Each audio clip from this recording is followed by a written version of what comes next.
नमस्कार, आप देख रहे हैं टीवी 9 भारतवर्ष। मैं हूं आपके साथ प्रीति रघुनंदन और मेरे साथ है मेरे सहयोगी समीर अब्बास। शुरुआत कर रहे हैं इस वक्त की बड़ी और अहम खबर के साथ। भारत की पहली हाइड्रोजन ट्रेन लॉन्च हो गई है।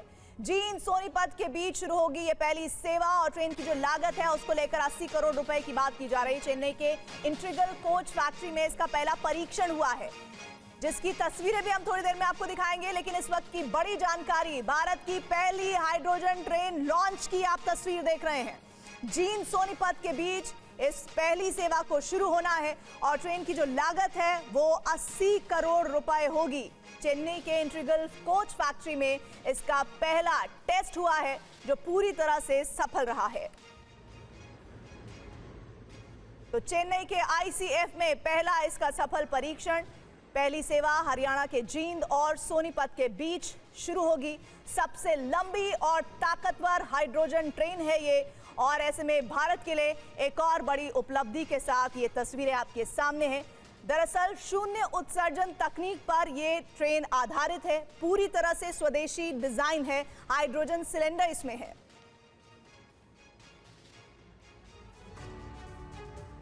ये आधुनिक भारत की रफ्तार है। ये विकास की ओर तेजी से बढ़ रहे भारत की तस्वीर है। ये है दुनिया की पहली सबसे ज्यादा हॉर्स पावर वाली हाइड्रोजन ट्रेन। हाइड्रोजन ट्रेन यानी जिसमें न डीजल, न कोयला, न बिजली की जरूरत होगी। सिर्फ चाहिए होगा तो हाइड्रोजन, जिसकी मदद से ट्रेन सरपट पटरी पर दौड़ेगी।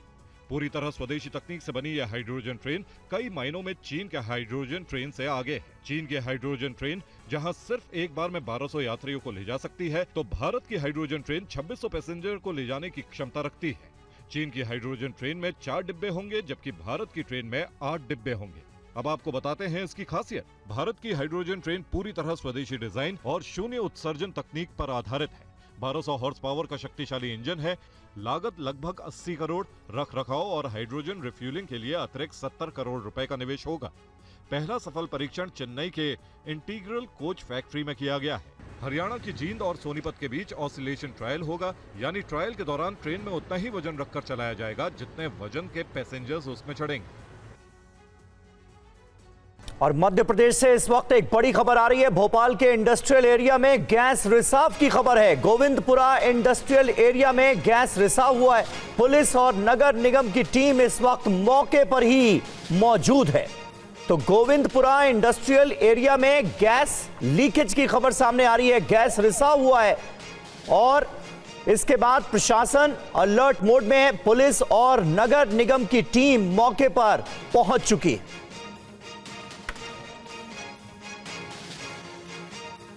तो ये तस्वीरें आपको दिखा रहे हैं। हालात पर काबू पाने की हर मुमकिन कोशिश की जा रही है। फिलहाल जो जानकारी, ताजा जानकारी मिल रही है वो ये कि हालात फिलहाल कंट्रोल में है। भोपाल के गोविंदपुरा का ये इलाका इंडस्ट्रियल एरिया का जहां पर गैस रिसाव हुआ है और इसके बाद हर मुमकिन कोशिश की जा रही है कि इस रिसाव पर जल्द से जल्द काबू पाया जा सके। गोविंदपुर इंडस्ट्रियल एरिया में गैस रिसाव हुआ है और तस्वीरों में भी साफ नजर आ रहा है। पुलिस मौके पर मौजूद है। नगर निगम की टीम मास्क के साथ इस वक्त मौके पर मौजूद नजर आ रही है और हालात को काबू में करने की कोशिश की गई है। गैस रिसाव पर काबू पाने की कोशिश की गई है। फायर ब्रिगेड की टीम भी मौके पर मौजूद है। ये एक्सक्लूसिव तस्वीरें टीवी 9 भारतवर्ष पर हम आपको उसी इलाके की दिखा रहे हैं और फिलहाल हालात कंट्रोल में। ये आदिश इंडस्ट्रीज है। यहाँ पर जो क्लोरीन की गोलियाँ बनती हैं, तो जो रॉ मटेरियल था उसमें मॉइस्चराइज होने के कारण फ्यूम्स आ रही थी, जिसमें धुआं निकलने लगा। तो मौके पर वरिष्ठ अधिकारियों सभी जगह सूचना प्रदान की गई। उसके बाद एनडीआरएफ और एसडीआरएफ की टीम आई है। अभी सामान्य स्थिति है। और भोपाल से हमारे संवाददाता शुभम गुप्ता इस वक्त हमारे साथ जुड़ चुके हैं। शुभम, ताजा अपडेट क्या आप देना चाहेंगे हमारे दर्शकों को? अब कोई चिंता की बात तो नहीं? बिल्कुल समीर, जो पुलिस ने जानकारी दी है वो यही है कि किसी तरह की कोई अफरा तफरी का माहौल नहीं है।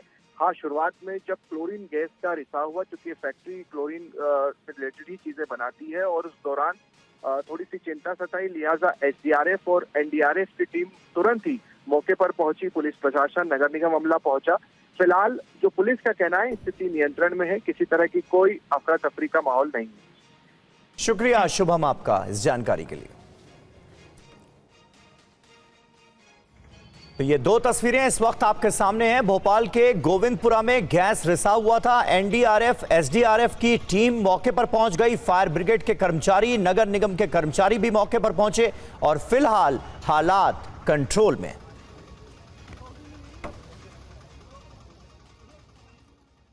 और गुजरात के अहमदाबाद में शराब तस्करी का हैरान करने वाला मामला सामने आया है। शराब तस्करी के तरीके को देखकर पुलिस टीम भी हैरत में पड़ गई। पुलिस ने टॉयलेट सीट को हटाया तो उसकी आंखें फटी की फटी रह गईं, क्योंकि शराब तस्कर ने टॉयलेट सीट के नीचे एक दो नहीं बल्कि 300 से अधिक अंग्रेजी शराब की बोतलें रखी थी। तस्वीर में देखिए शराब को छिपाने के लिए तस्कर ने कितनी बड़ी सुरंग बना रखी है। पुलिस ने सुरंग से शराब का जखीरा बरामद किया। पुलिस को सिर्फ टॉयलेट सीट में ही नहीं बल्कि बाथरूम की दीवार में छिपाकर रखी गई शराब की बोतलें मिली। ये तस्वीर देखिए, पुलिस वाले एक तरफ टॉयलेट सीट के नीचे छिपाई गई शराब की बोतलें निकाल रहे हैं तो दूसरी टीम दीवार में छिपाई गई शराब की बोतलों को एक एक कर इकट्ठा कर रही है। इस कार्रवाई में पुलिस ने शराब की 792 बोतलें बरामद की हैं, जिसकी कुल कीमत 2,76,000 रुपए आंकी गई है। सूचना के आधार पर अहमदाबाद ग्रामीण पुलिस ने इस घर पर रेड किया। पुलिस शराब की खोजबीन कर रही थी कि उसे कमरे में लगे 2 स्विच पर कुछ शक हुआ। पुलिस ने जैसे ही उन्हें खींचा तो उनके पीछे दीवार में छिपाकर रखी गई शराब मिली। पुलिस ने घर के पीछे बने शौचालयों की छानबीन की तो टॉयलेट सीट के नीचे शराब की बोतलों को छुपाने का मामला उजागर हुआ। और सुप्रीम कोर्ट के बाहर वकीलों और डॉग लवर्स के बीच हाथापाई की तस्वीरें सामने आई हैं। तस्वीर 11 अगस्त की है, लेकिन सोशल मीडिया पर अब यह वीडियो वायरल हो रहा है। मारपीट की यह तस्वीर सुप्रीम कोर्ट के बाहर की है, जहां डॉग लवर्स और वकीलों के बीच भिड़ंत हो रही है। सुप्रीम कोर्ट के बाहर हाथापाई की यह तस्वीर 11 अगस्त की है, जब सुप्रीम कोर्ट में दिल्ली एनसीआर में आवारा कुत्तों को शेल्टर होम्स भेजे जाने को लेकर सुनवाई हो रही थी। इस दौरान बाहर खड़े डॉग लवर्स और वहां मौजूद वकीलों के बीच भिड़ंत हो गई। पहले दोनों गुटों के बीच कहासुनी हुई और फिर यह हाथापाई में बदल गई। इस घटना को वहां मौजूद लोगों ने अपने कैमरे में रिकॉर्ड कर लिया। वायरल वीडियो में आप देख सकते हैं कि वकील और वहां मौजूद लोगों के बीच मारपीट हो रही है। कुछ लोग बीच बचाव करने में जुटे हैं। सुप्रीम कोर्ट के बाहर खड़े डॉग लवर्स काफी गुस्से में दिखाई दे रहे हैं। दरअसल आवारा कुत्तों को लेकर सुप्रीम कोर्ट के आदेश के बाद से डॉग लवर्स काफी नाराज हैं। बता दें कि सुप्रीम कोर्ट ने अपने आदेश में कहा है कि आवारा कुत्तों को शेल्टर होम भेजा जाए। सड़क पर कुत्ते नजर नहीं आने चाहिए। अदालत ने यह भी कहा कि अगर कोई पशु प्रेमी इस फैसले के बीच में आया तो उस पर भी कार्रवाई की जाएगी। अदालत के फैसले से कुछ लोग खुश हैं तो कुछ लोगों को यह बिल्कुल भी पसंद नहीं आ रहा है। बैटिंग ऐप प्रमोशन केस में पूर्व क्रिकेटर सुरेश रैना का आज सवालों से सामना हुआ। दिल्ली के ईडी दफ्तर में उनसे पूछताछ हुई। कल ईडी ने रैना को समन भेजा था। देखिए उस पर पूरा अपडेट। पूर्व क्रिकेटर सुरेश रैना सट्टेबाजी ऐप केस मामले में आज ईडी के सामने पेश हुए। उनसे ईडी मुख्यालय में पूछताछ हुई। ऑनलाइन सट्टेबाजी ऐप के मामले में उनसे कई सवाल जवाब हुए। रैना इस ऐप के ब्रांड एम्बेसडर हैं। ऑनलाइन बैटिंग ऐप भारत में पूरी तरह बैन है। ऐप से जुड़ने की वजह से ईडी के रडार पर आए सट्टेबाजी ऐप केस में ईडी ने रैना को समन जारी किया था, जिसके बाद सुरेश रैना आज ईडी हेडक्वार्टर में अपना बयान दर्ज करवाने पहुंचे। रैना का नाम इस मामले में उनके कुछ विज्ञापनों और एंडोर्समेंट्स के कारण जोड़ा जा रहा है। ईडी की टीम ने रैना से 1xBet ऐप के साथ उनके संबंधों, एंडोर्समेंट डील और किसी भी वित्तीय लेन देन की पूरी जानकारी मांगी। ये पूछताछ prevention of money laundering act यानी PMLA के तहत हुई। तफ्तीश में सामने आया कि जब ऐप यूजर द्वारा पेमेंट की जाती थी तो रोजाना रिसीवर का नाम और डिटेल बदल जाता था, लेकिन बाद में पैसा रूट कर इसी 1xBet के अकाउंट में पहुंच जाता था, जिसके बाद ईडी को शक हुआ। साथ ही पैसा इस बैटिंग ऐप के अकाउंट से विदेश में रूट हो रहा था। दरअसल इस बैटिंग ऐप के जरिए मैच पर सट्टा लगाया जाता है। और असम के होजाई में पुलिस ग्रामीणों के बीच तीखी झड़प की खबर है। झड़प में कई पुलिसकर्मी घायल हो गए। भीड़ पर काबू पाने के लिए पुलिस ने फायरिंग की। तनाव के बाद भारी संख्या में पुलिस बल की तैनाती करनी पड़ी। ये तस्वीर असम के होजाई जिले की है, जहां देर रात कोठिया टोला इलाके में पुलिस की टीम पर ग्रामीणों ने उस वक्त हमला बोल दिया जब पुलिस एक ठेकेदार को छुड़ाने के लिए गई थी। ग्रामीणों ने पुलिस के वाहन में भी तोड़फोड़ की। भीड़ को नियंत्रित करने के लिए पुलिस ने भी लाठियां चलाईं। उपद्रव कर रहे कुछ लोगों को पुलिस ने गिरफ्तार भी किया। आप तस्वीरों में देख सकते हैं कि रात के अंधेरे में लोग कैसे पुलिसकर्मियों पर हमले कर रहे हैं। पुलिस भी लाठियां चला रही है। हमलावरों को पुलिस अपने साथ ले जा रही है। इलाके में तनाव को देखते हुए सीआरपीएफ की तैनाती कर दी गई है। जवानों ने भीड़ को हटाने के लिए कई राउंड फायरिंग भी की है। खबर है कि फायरिंग में कई लोग घायल हो गए हैं। फिलहाल पूरे इलाके में धारा 163 लगा दी गई है। लोगों से शांति बनाए रखने की अपील की जा रही है।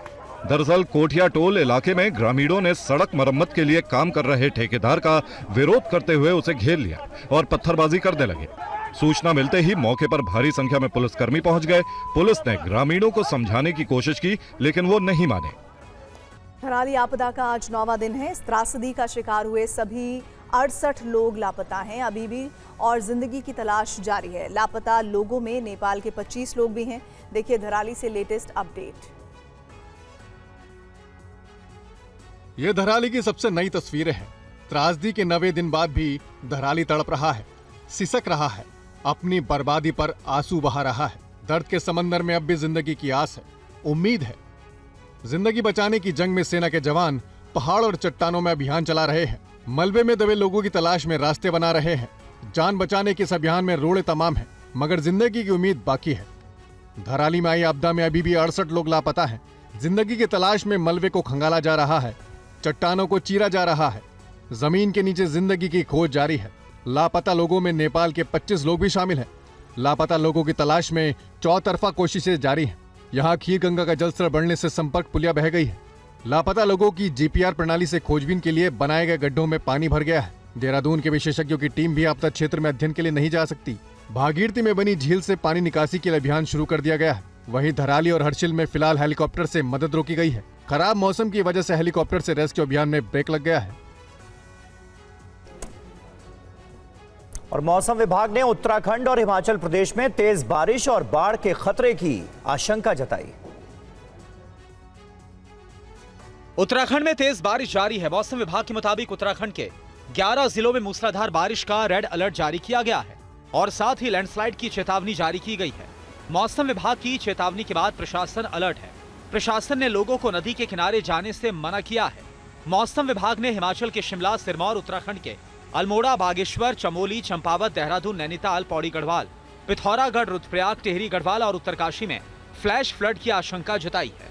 मौसम विभाग ने बुधवार को हिमाचल प्रदेश, उत्तराखंड, बिहार, पश्चिम बंगाल और सिक्किम में फ्लैश फ्लड की चेतावनी को जारी किया। इन राज्यों में अगले 24 घंटे में 180 mm तक बारिश की संभावना है। हिमाचल प्रदेश में इस मानसूनी सीजन में बारिश से जुड़ी घटनाओं में अभी तक 229 लोगों की मौत हो गई है। यहाँ पर 395 सड़कें बंद है। केदारनाथ, बद्रीनाथ और हेमकुंड साहिब की यात्रा 14 अगस्त तक स्थगित की गई है। जम्मू कश्मीर के राजौरी, रियासी और पुंछ जिलों में भारी बारिश के बाद सभी स्कूलों को बंद किया गया है। रियासी में सबसे ज्यादा 284 mm बारिश दर्ज की गई। जम्मू कश्मीर में एक बार फिर बारिश का कहर लगातार बरस रहा है। जम्मू में तवी नदी उफान पर है। तेज रफ्तार सैलाब में 7 मकान बह गए हैं। फिलहाल क्या हालात हैं, देखिए अंकित भट्ट की ग्राउंड रिपोर्ट। जम्मू कश्मीर में कल से लगातार बारिश हो रही है। कई जगहों पे लैंडस्लाइड हुई है। वहीं जम्मू की अगर बात की जाए तो निक्की तवी इलाके में तकरीबन 7 मकान भारी बारिश के चलते ढह गए हैं। इस समय में मौजूद हूँ निक्की तवी इलाके में। ये वही इलाका है जहाँ पे कल भारी बारिश के चलते 7 मकानों को नुकसान हुआ है और 7 मकान जो हैं वो इस तवी के अंदर ढह गए। तस्वीरों में आप देखिए कि ये एक मकान हुआ करता था, ताला लगा हुआ है और अब यहाँ पे कुछ भी नहीं है। पूरी तरीके से यहाँ पर जो मकान है वो ढह गए और यहाँ आप देखिए कि किस तरीके से तवी नदी ने यहाँ पे उग्र रूप जो है वो धारण किया हुआ है और लगातार तवी नदी का जो जल स्तर है वो भी बढ़ रहा है।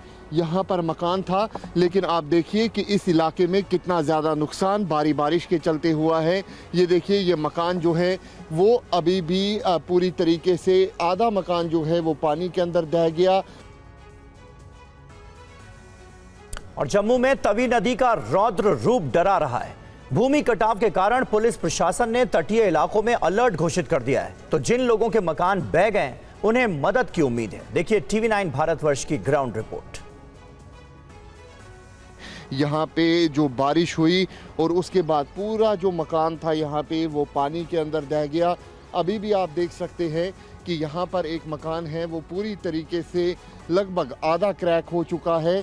और ये सब घर वाले छोड़ के चले गए? ये सब घर वाले छोड़ के पीछे चले गए। जब पानी आया, रात को आया पानी, तो जब इधर ये गिरना लगा नीचे तो सब पीछे चले गए। मतलब कुछ सामान भी नहीं निकला, कोई 2-4 गाड़ी में उसमें कुछ सामान भी नहीं निकला। तो ये देखो ना, अभी भी नीचे। ये देखिए किस तरीके से यहाँ पर जो यहाँ पे मलबा है वो आप साफ तौर पे मकान का देख सकते हैं। पानी के अंदर पूरी तरीके से चले गया है। यहाँ पे पानी ने पूरी तरीके से रुद्र रूप जो है वो धारण किया हुआ है।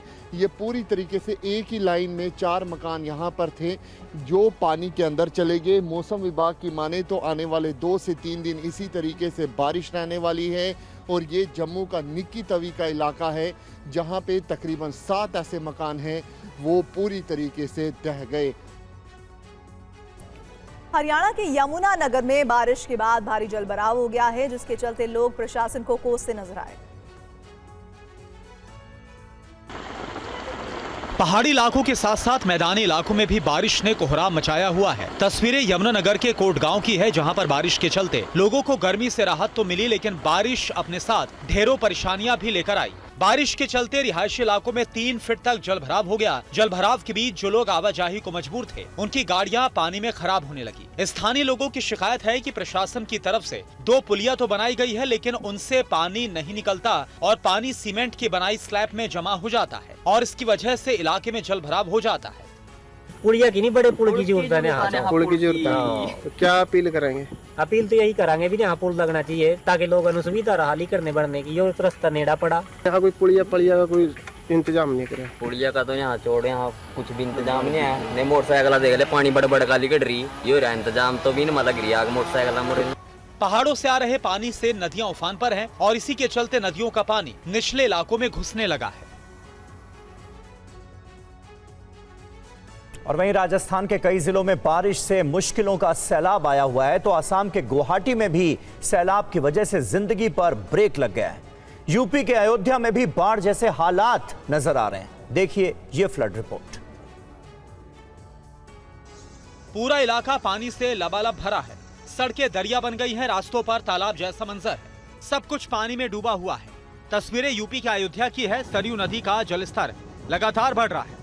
निचले इलाकों में बाढ़ जैसे हालात हैं। प्रशासन ने निचले इलाकों में अलर्ट जारी किया, लोगों से सावधानी बरतने की अपील की गई।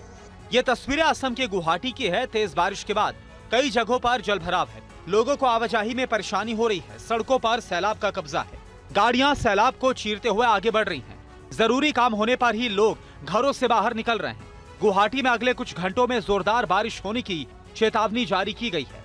तस्वीरें राजस्थान के धौलपुर की है, जहां पर एक बार फिर से लगातार तेज बारिश हो रही है। तेज बारिश की वजह से कई इलाकों में जलभराव की वजह से लोगों को भारी परेशानी का सामना करना पड़ रहा है। सड़कें जलमग्न हैं। कई इलाकों में तो लोगों के घरों तक पानी प्रवेश कर गया है। मौसम विभाग के अनुसार राजस्थान में 13 अगस्त से मानसून फिर से सक्रिय होगा और कई जिलों में मूसलाधार बारिश होने के आसार है। कई जिलों में तेज बारिश के साथ साथ तेज हवाएं भी चल सकती हैं। सुप्रीम कोर्ट ने एसआईआर के मुद्दे पर सुनवाई करते हुए अहम टिप्पणी की है। कोर्ट ने कहा है कि मतदाता सूची पुनरीक्षण मतदाताओं के हित में है। इस मामले में अब कल भी सुनवाई होगी। न्यायमूर्ति सूर्यकांत और न्यायमूर्ति जॉय माल्या बागची की पीठ ने बिहार में एसआईआर के मुद्दे पर सुनवाई करते हुए अहम टिप्पणी की है। निर्वाचन आयोग के 24 जून के फैसले को चुनौती देने वाली याचिकाओं पर सुनवाई के दौरान पीठ ने कहा कि राज्य में पहले किए गए संक्षिप्त पुनरीक्षण में दस्तावेजों की संख्या 7 थी और एसआईआर में ये 11 है, जो दर्शाता है कि यह मतदाता के अनुकूल है। पीठ ने वकीलों की दलील पर कहा है कि आधार को स्वीकार न करना अपवाद है, लेकिन दस्तावेजों की अधिक संख्या वास्तव में मतदाता के हित में है। कोर्ट ने कहा कि मतदाताओं को सूची में शामिल 11 दस्तावेजों में से कोई एक जमा करना आवश्यक था। सुप्रीम कोर्ट की पीठ के सामने याचिकाकर्ताओं की ओर से सीनियर वकील अभिषेक मनु सिंघवी ने इस पर आपत्ति जताई। सिंघवी ने कहा कि दस्तावेजों की संख्या भले ही ज्यादा हो, लेकिन उनका कवरेज बहुत ही कम है। उन्होंने इस बात का उदाहरण दिया कि बिहार में मतदाताओं के पास पासपोर्ट की उपलब्धता केवल 1 या 2% लोगों के पास ही है। अदालत ने कहा कि बिहार में 36 लाख पासपोर्ट धारक हैं। ये संख्या ठीक दिखाई देती है। एसआईआर के मुद्दे पर सुप्रीम कोर्ट में कल भी सुनवाई होगी। और राहुल गांधी के वोट चोरी के आरोपों पर बीजेपी ने प्रेस कॉन्फ्रेंस की। बीजेपी प्रवक्ता अनुराग ठाकुर से टीवी9 संवाददाता आमोद राय ने सवाल पूछा। आमोद राय के सवाल पर अनुराग ठाकुर ने क्या कहा, सुनिए। चुनाव रिफॉर्म की बात कर रहे हैं, SIR को जाए अच्छा रहा जा रहा है, लेकिन कांग्रेस से अलग राय बता रही है। उसका कहना है कि पुरातन पंथ में जाया जाए और बैलेट के जरिए वोट में डाला जाए, जैसे कल कंस्टिट्यूशन क्लब के चुनाव में पड़ा वैसे ही वोट डाला। 1970 में इंदिरा गांधी जी ने कहा, voters are a bunch of fools, मतदाता मूर्खों का एक टोला है। राजीव जी ने कहा, बैलेट पेपर लूटने का काम होता है तो बैलेट पेपर को खत्म करना चाहिए। अब दादी ने कहा था, मतदाता खराब है तो क्या मतदाता को हटा दें। पिता ने कहा था, बैलेट पेपर खराब है तो बैलेट पेपर हट गया। अब राहुल गांधी जी कहते हैं ईवीएम खराब है तो ईवीएम को भी हटा दें। वो कहते हैं इलेक्शन कमीशन खराब है तो क्या उसको भी हटा दें। वो सुप्रीम कोर्ट के निर्णय पे पैसेंजर खड़े करते तो उसको भी हटा दें। तो रखें किसको देश में। SIR के मुद्दे पर बिहार में सियासत जारी है। तेजस्वी यादव ने कहा कि निर्वाचन आयोग वोट की डकैती कर रहा है। उन्होंने दावा किया कि मुजफ्फरपुर की मेयर निर्मला देवी के 2-2 एपिक नंबर हैं। तेजस्वी ने निर्मला देवी के देवर के भी 2-2 एपिक नंबर होने की बात कही है। जो चुनाव जीतते जाते हैं, चाहे किसी भी राज्य में हो, लेकिन सच्चाई ये है कि वोट की डकैती पुरजोर तरीके से हो रही है। अब जब खुलासा होने लगा है तो बीजेपी की बोलती बंद है। आज तक इलेक्शन कमिश्नर जो है प्रेस कॉन्फ्रेंस नहीं किए हैं। आज तक ऐसा कभी नहीं हुआ। और आज आप देखिएगा अलग अलग है। और माफ़ कीजिएगा, केवल निर्मला देवी के ही नहीं, निर्मला देवी के 2 देवर हैं, उन दोनों देवर के भी 2-2 एपिक आईडी जो है आपके समक्ष जो है स्क्रीन पे दिखाया जा रहा है। ये विधानसभा क्षेत्र दिखाओ ऊपर, पहले कौन सा है? ये है 257, बूथ नंबर 257, निर्वाचन क्षेत्र मुजफ्फरपुर। और बिहार के उप मुख्यमंत्री विजय सिन्हा ने 2 एपिक नंबर पर चुनाव आयोग को जवाब भेज दिया है। विजय सिन्हा ने तेजस्वी यादव को अपनी डिग्री दिखाने की चुनौती भी दे डाली। विजय सिन्हा ने कहा कि आरजेडी और कांग्रेस के लोग चरवाहा विद्यालय के छात्र हैं। जिस तरीके से SIR को लेकर के पटना से लेकर के पूरे बिहार और दिल्ली तक में सुप्रीम कोर्ट में सुनवाई हो रही है और विपक्ष के निशाने पर खास तौर पर विजय कुमार सिन्हा हैं, इसलिए कि इन लोगों को लग रहा है कि किसी तरह से घेरें, लेकिन सच्चाई जो है जनता को दिखाना और बताना ज़रूरी है। पहले तो इसने 2 एपिक कार्ड पर घेरा, हमने जब जवाब दिया, चुनाव आयोग का नोटिस का जवाब भी दिया, एपिक से नंबर समाप्ति भी हुआ, तो डिग्री पर उठाया, डिग्री हमने दिखा दिया आप लोग के सामने। अब ये लोग डिग्री दिखावे, बिना डिग्री वाले लोग बिहार में शासन करना चाहते हैं। लोकतंत्र में विश्वास नहीं, संविधान में विश्वास नहीं, ये परिवार तंत्र लूट तंत्र में विश्वास करता है।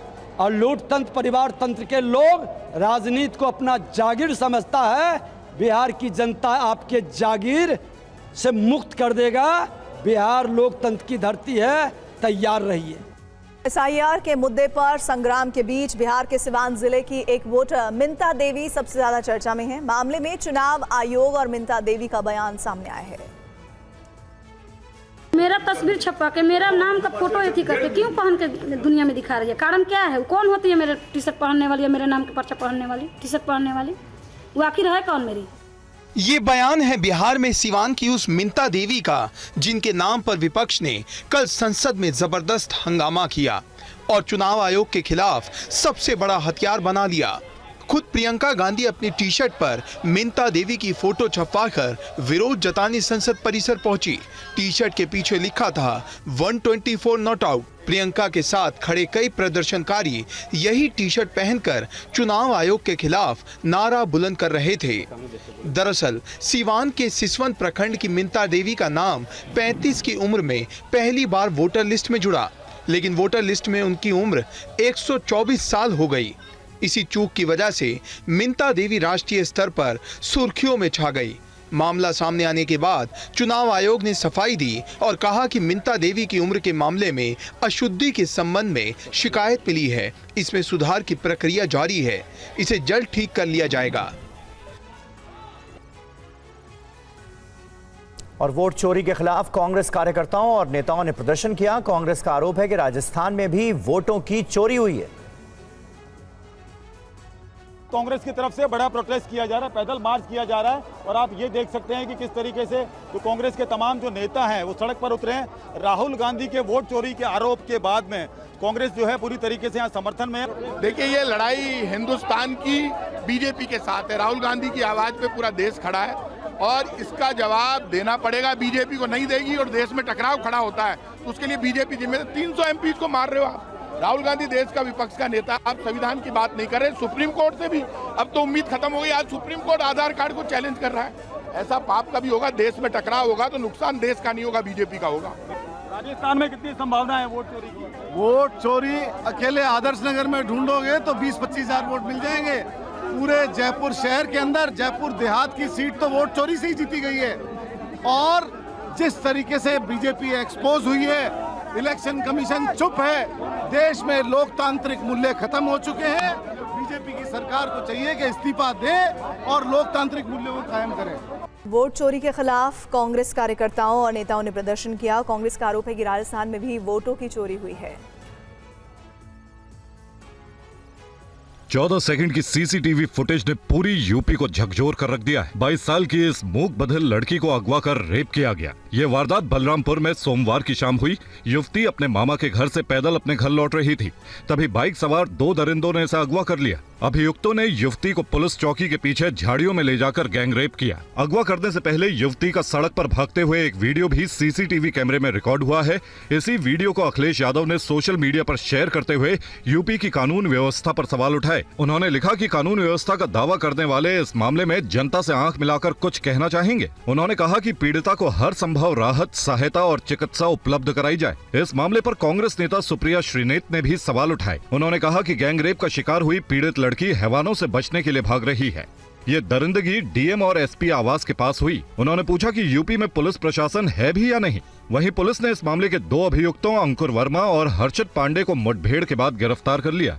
मुठभेड़ के दौरान दोनों अभियुक्तों के पैर में चोट आई। और खबरों में आगे बढ़ेंगे। नोएडा अथॉरिटी में भ्रष्टाचार की जांच के लिए सुप्रीम कोर्ट ने नई एसआईटी का गठन किया है। सुप्रीम कोर्ट की सख्ती पर टीवी 9 ने गाजियाबाद के लोनी से बीजेपी विधायक नंद किशोर गुर्जर से बात की। का है कि एक तो एसआईटी के द्वारा जांच कराई जानी चाहिए। नोएडा अथॉरिटी जो है उसमें तमाम अधिकारियों के बीच में भ्रष्टाचार है और बिल्डरों के साथ सांठ-गांठ पर एक बार फिर से सुप्रीम कोर्ट ने जिस तरीके से फैसला दिया है, उसके बाद एसआईटी के गठन की जांच की बात कही और यहाँ तक कि ये भी कहा है कि उत्तर प्रदेश सरकार को नोएडा को महानगर परिषद में तब्दील कर देना चाहिए। देखिए, उत्तर प्रदेश के गाजियाबाद को भी माननीय मुख्यमंत्री जी ने उसमें ले लिया ग्रेटर गाजियाबाद के लिए, वो आपने देखा होगा। और जाँच होनी चाहिए। माननीय योगी जी की सरकार में एक भी भ्रष्टाचारी बचेगा नहीं। वो जो आदेश हुए पूर्व की गवर्नमेंट्स के लिए हुए हैं, जो अधिकारियों ने किया है, चाहे कोई भी है, कितना ही खास रहा हो, मैं इस आवाज़ को हमेशा उठाता रहा हूँ भ्रष्टाचार के खिलाफ कि जो अधिकारी गलत कर रहे हैं, जो समाजवादी पार्टी के एजेंट बन के पुरानी सरकार के पैटर्न पे काम कर रहे हैं, उनके खिलाफ कार्रवाई हो। और ये जनता के साथ बहुत बड़ा उनके जो संपत्ति है उस पर डाका है, ये भी एक तरह का राष्ट्रद्रोह है। उसके तहत कठोर कार्रवाई हो, निश्चित होगी। समाजवादी पार्टी अब कह रही है कि सुप्रीम कोर्ट के आदेश के बाद एसआईटी का गठन हो रहा है और अब जांच हो रही है। अगर सरकार को भ्रष्टाचार के खिलाफ काम करना था तो पहले ही जांच करवा लेते, पहले ही कदम नहीं। तो पहले से जांच तो हो ही रही है, तमाम अधिकारी जेल भी जा रहे हैं। और आपको बताते हैं कि सुप्रीम कोर्ट ने आज नोएडा अथॉरिटी में करप्शन को लेकर क्या आदेश दिया है। नोएडा अथॉरिटी के अधिकारियों पर भ्रष्टाचार के मामले में सुप्रीम कोर्ट ने सख्ती दिखाई है। सुप्रीम कोर्ट ने अथॉरिटी के अधिकारियों के भ्रष्टाचार और बिल्डरों से साठगांठ पर नाराजगी जाहिर की है। इस मामले में सुप्रीम कोर्ट ने एसआईटी जांच के आदेश दिए हैं। सुप्रीम कोर्ट ने कहा कि एसआईटी ने पाया कि किसानों को ज्यादा मुआवजा दिया गया है, भ्रष्ट अधिकारियों और बिल्डरों की साठगांठ से ज्यादा मुआवजा दिया गया। इस मामले में यूपी सरकार को भी निर्देश दिए गए हैं। कोर्ट ने कहा है एसआईटी की रिपोर्ट मंत्री परिषद के सामने पेश करे। नोएडा अथॉरिटी को महानगर परिषद में बदला जाए। अधिकारियों की संपत्ति की फॉरेंसिक जांच जरूरी है। सुप्रीम कोर्ट ने एक्शन लेते हुए नए सिरे से जांच के लिए नई एसआईटी का गठन किया है। समिति में 3 आईपीएस, फॉरेंसिक, डब्ल्यू के अफसर जरूरी है। मुख्य सतर्कता अधिकारी की नियुक्ति के निर्देश भी दिए गए हैं। तो नागरिक सलाहकार बोर्ड का गठन करने के लिए भी कहा गया है। और हरियाणा से अहम खबर, नूह हिंसा में पुलिस ने 5 लोगों को गिरफ्तार किया है। प्रशासन ने पीस कमेटी के साथ मीटिंग कर शांति की अपील की है। इलाके में नूह में हिंसा वाली जगह पर पुलिस की 2 कंपनियों को तैनात किया गया है। फरार अभियुक्तों की गिरफ्तारी के लिए 3 टीमें बना दी गई हैं। कल पार्किंग विवाद में नूह में हिंसा भड़क गई थी। हरियाणा के नूह में 2 युवकों के बीच गाड़ी हटाने को लेकर शुरू हुए विवाद ने सांप्रदायिक रंग ले लिया और दोनों पक्षों में जमकर पत्थरबाजी हुई। एक पक्ष ने दूसरे पक्ष के दुकान में आग लगा दी, कई गाड़ियों को भी आग के हवाले कर दिया। नूह हिंसा की सीसीटीवी फुटेज सामने आई है जिसमें देखा जा सकता है 25 से 30 लोग हाथ में लाठी डंडे लिए हंगामा कर रहे हैं, एक दुकान पर हमला कर रहे हैं, पत्थरबाजी हो रही है। इन लोगों ने एक नहीं कई दुकानों को आग के हवाले कर दिया। आप देख सकते हैं कि वीडियो में कुछ पुलिस वाले भी हैं। आरोप है कि एक लड़का सड़क पर गाड़ी लगाकर खड़ा था। समय सिंह नाम के एक लड़के ने उसे गाड़ी हटाने के लिए कहा, लेकिन वो गाड़ी हटाने के बजाय समय सिंह पर बोतल से हमला कर देता है। फिर जिसने बोतल से हमला किया उसी ने हंगामा कर भीड़ को इकट्ठा किया। भीड़ ने मकान और दुकानों की छत से पथराव करना शुरू कर दिया। कांच की बोतल फेंकी गई। भीड़ ने एक बाइक और दुकान में आग लगा दी। इस घटना में करीब 7 लोग घायल हुए हैं। पुलिस दंगाइयों के सामने बेबस नजर आई। सड़क पर जाम लग गया और आसपास के गांव में दहशत फैल गई। नूह में हिंसा के बाद आज क्या हालात है, हालात का जायजा लेने के लिए TV9 की टीम मौके पर पहुंची है। आपको ग्राउंड जीरो से जितेंद्र भाटी की रिपोर्ट दिखाते हैं। हम इस वक्त मौजूद हैं हरियाणा और राजस्थान के बॉर्डर पर। आपको यहाँ की तस्वीर दिखाते हैं। जरा रोहित दिखाइए। ये सड़क पर टूटे कांच के टुकड़े और आगजनी के निशान इस बात को बयां कर रहे हैं कि यहाँ पर कुछ हुआ है। क्या हुआ है हम आपको बताते हैं। दरअसल ये जो स्थिति बनी है ये हरियाणा और राजस्थान के बॉर्डर पर बनी है। जो झगड़ा इतना बढ़ गया कि दोनों पक्षों के लोग आए। तो यहाँ पर देखिए ये पंचर की दुकान थी, इसको पूरी तरीके से जला दिया गया और यहाँ पर आप देखेंगे तो हर तरफ आपको राख ही राख नज़र आएगी। और ये केवल एक दुकान नहीं बल्कि यहाँ पर 2-3 दुकानों में इस तरीके से तोड़फोड़ की गई है। साथ ही यहाँ पर आपको दिखाएं तो एक बाइक है उसको भी खींचा गया और बाइक में भी आग लगा दी। और इस फिलहाल आप देखेंगे तो यहाँ सिर्फ वो जला हुआ चेचिस जो है बाइक का वही आपको नज़र आ रहा होगा। और स्थिति इतनी बिगड़ने लगी कि यहाँ पर 2 जो राज्य हैं उनकी पुलिस को इसमें इंटरवीन करना पड़ा। और नूह के मुंडका गांव में अब शांति है। मुंडका गांव के सरपंच रामकिशोर सैनी ने TV9 से बातचीत की। घटना को लेकर उनका क्या कहना है, सुनिए। 2 लड़के थे, वो जो हमारा मेन रास्ता हाईवे से गांव के लिए आ रहा है उसी रास्ते पर उन्होंने एक टोरा बड़ा वो लगा रखा था जी। उसको लगाने के बाद उसकी खिड़की खोल रखी और उसके अंदर वो दोनों लोग अपने बियर पी रहे थे। तो हमारा जो समय सिंह था वो अपने कुछ सामान घट गया था टेंट का, उसके लेकर वो अपने गांव आ रहा था। आप कहते हैं रास्ता बंद किया हुआ था? हाँ, रास्ता बंद कर रखा। उन्होंने कहा भाई इस टेलर को यहाँ से हटा दो, मुझे गाँव में जाने दो। तो उन्होंने कहा तेरे बाप का टेलर ये नहीं रास्ता जो इसको हटा। तो उसने कहा चल मेरे बाप का तो नहीं है, एक काम करो उस खिड़की को बंद कर दो। उन्होंने उससे नहीं करेंगे खिड़की बंद होगी। तुरंत उन्होंने बियर की बोतल उसके सर पे सर फाड़ दिया। हाँ जी। फिर आप लोग को पता लगा? फिर आप लोग हाँ, हम वहाँ पहुँचे तो इतने में उन्होंने अपना अनाउंसमेंट दोनों मस्जिदों में कर उन्होंने अपने लोग ज़्यादा इकट्ठे कर लिए। अच्छा, आप कह रहे हैं मस्जिद से अनाउंसमेंट हुआ? अनाउंसमेंट, हाँ जी, 2-3 मस्जिद थे। सुना है, किसने बताया? हाँ, उनकी वीडियोग्राफी भी है और सुना भी है। अच्छा, उन्होंने अनाउंसमेंट करके ही अनाउंसमेंट किया कि इस्लाम खतरे में है और हिंदू मुसलमान झगड़ा हो गया, फटाफट पूरे मुसलमान भाई दल बल के साथ और अपने हथियार के साथ आ जाओ। बड़ी खबर आ रही है, असम के धुबरी में एक सैन्यकर्मी गिरफ्तार हुआ है। भारत बांग्लादेश सीमा से हुई है ये गिरफ्तारी। संदिग्धों के पास से नकली नोट और कागजात बरामद हुए हैं। पुलिस ने 3 लोगों से पूछताछ की है। एसटीएफ की टीम कर रही है इस मामले की तफ्तीश।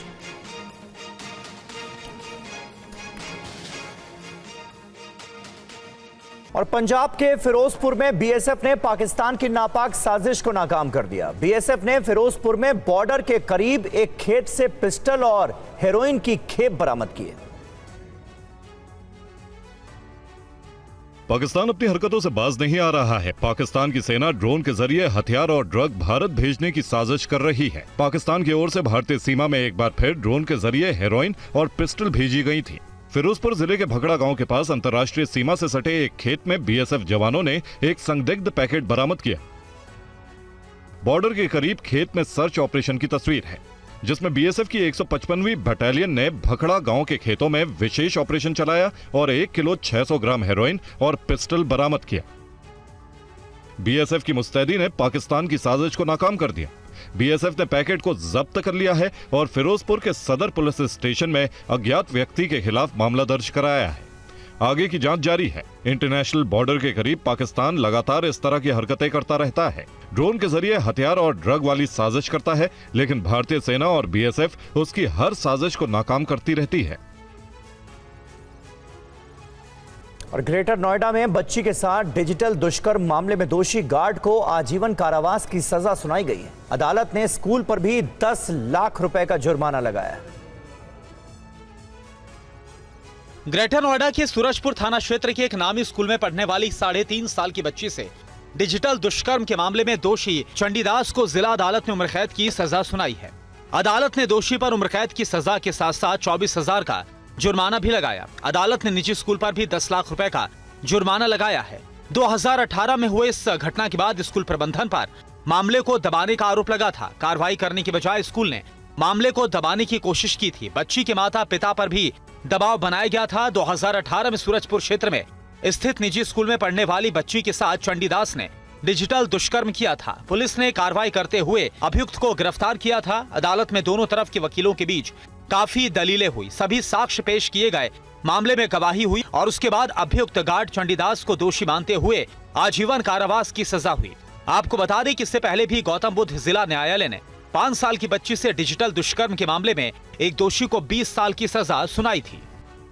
सागर धनखड़ हत्या केस के पहलवान सुशील कुमार को सुप्रीम कोर्ट से बड़ा झटका लगा है और सुप्रीम कोर्ट ने ओलंपिक पदक विजेता पहलवान की जमानत रद्द कर दी है और 1 सप्ताह के अंदर सरेंडर करने को कहा है। आज सुप्रीम कोर्ट ने अलाउ कर दी है अशोक ढांकर जी की पिटिशन और सुशील कुमार की बेल कैंसिल कर दी गई है और उनको 1 हफ्ते का टाइम दिया है सरेंडर करने का और हाईकोर्ट का ऑर्डर सेट असाइड कर दिया गया। जो हमारे एडवोकेट सीनियर एडवोकेट थे सिद्धार्थ मिदुल सर, वो हमें लीड कर रहे थे। उन्होंने ये सबमिशंस दिए थे कि ये जो बेल ग्रांट की है वो एज पर लॉ बिल्कुल गलत ग्रांट की गई है हाईकोर्ट द्वारा, क्योंकि सुशील कुमार जी ने जब भी इंटरिम बेल पे बाहर आए हैं उन्होंने मिसयूज़ किया है अपनी इंटरिम बेल का और सारे गवाहों के साथ टैंपर किया है और उसकी वजह से सारे गवाह, पब्लिक गवाह जो इंजर्ड भी हैं वो हॉस्टाइल हो गए हैं ट्रायल कोर्ट में और उनके खिलाफ काफ़ी सबूत था scientific and locations of the accused Sushil Kumar जो उनके था against and there was also video footage जिसमें वो दिख रहे हैं सबको मारते हुए, जिन्होंने 23 लोग इकट्ठे करे थे ये इंसिडेंट को अंजाम देने में। इनके परिवार ने आरोप लगाया था कि उनके ऊपर एक खाप पंचायत की वजह से दबाव भी बनाया जा रहा है। जी जी ये सब हुआ गया था, इसलिए भी हम इस ग्रांट ऑफ बेल को चैलेंज कर रहे थे सुप्रीम कोर्ट में। और सुप्रीम कोर्ट ने पतंजलि के खिलाफ भ्रामक विज्ञापन का मामला बंद कर दिया है। आईएमए की याचिका को सुप्रीम कोर्ट ने खारिज कर दिया है। बाबा रामदेव ने इसे सच्चाई की जीत बताया। इतनी ऊंची विद्या, इतनी बड़ी विरासत है अपने ऋषियों की, हमने इसकी डोर तो इतनी ऊंची उड़ा रखी थी क्योंकि इसकी डोर तो हमारे भगवान जी के हाथ में, ऋषियों के हाथ में है, लेकिन ये जो है हमने उड़ा रखी थी इतनी ऊंची पतंग किसकी, योग आयुर्वेद की। कुछ लोग काटने में लगे पड़े थे, सुप्रीम कोर्ट में वो केस ही काट दिया। 5 साल के बाद आज हमें खुल करके बोलने का मौका मिला है। सच्चाई की जीत होती है जी, हमेशा करना। हाँ, सत्यमेव जयते यतो धर्मस्ततो जया। अच्छा, ये सुप्रीम कोर्ट का ध्येय वाक्य है, स्लोगन जो होता है ना, तो कि भाई धर्म की जय होती, नहीं तो रोज भ्रम पैदा करते थे, रोज योग आयुर्वेद को बदनाम करते थे। सारे ड्रग माफिया, मेडिकल माफिया सारे जो है अब उनका सबकी बोलती बंद होगी, बस ज्यादा कुछ क्या कहना। लेकिन आप सबसे मैं कहूँगा भाई वापस back to basic, back to yoga, back to Ayurveda, back to our Sanatan culture.